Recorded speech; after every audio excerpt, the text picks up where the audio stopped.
আজকে আমি বানিয়েছি ডিমের কারি। তো দেখুন বন্ধুরা, কত সুন্দর দেখতে হয়েছে। তো কিভাবে বানিয়েছি চলুন দেখে নিই। প্রথমে আমি ডিমগুলোকে সিদ্ধ করে নিয়েছি। তারপর ডিমগুলোকে একটু চাকু দিয়ে কেটে নেব। তারপরে আমি লবণ আর হলুদ মাখিয়ে নেব।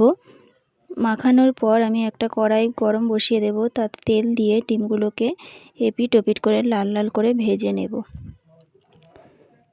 তো ডিমগুলোকে আমার ভাজা হয়ে গেছে, এবার আমি তুলে নিয়েছি। ওই তেলেই আমি দিয়ে দেব তেজপাতা, দুটো শুকনো লঙ্কা আর দিয়ে দেব কালো জিরে। দিয়ে ভালোভাবে নাড়িয়ে চাড়িয়ে নেব।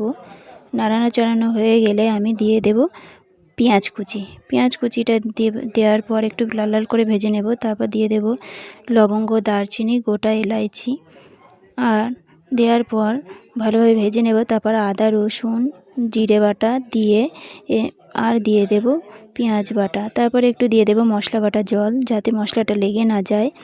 দেওয়ার পরে একটু নাড়িয়ে চাড়িয়ে নেব। তারপর দিয়ে দেব লবণ, হলুদ আর দিয়ে দেব লঙ্কা গুঁড়ো আর দিয়ে দেব ধনে গুঁড়ো। দিয়ে ভালোভাবে নাড়িয়ে চাড়িয়ে আমি মশলাটাকে ভালোভাবে কষিয়ে নেব। মশলাটার থেকে যখন তেল ছাড়া শুরু করবে তখন আমি দিয়ে দেব পরিমাণ অনুযায়ী জল। জলটা ফুটে উঠলে আমি দিয়ে দেব ডিমগুলোকে দিয়ে ভালোভাবে আমি ফুটিয়ে নেব।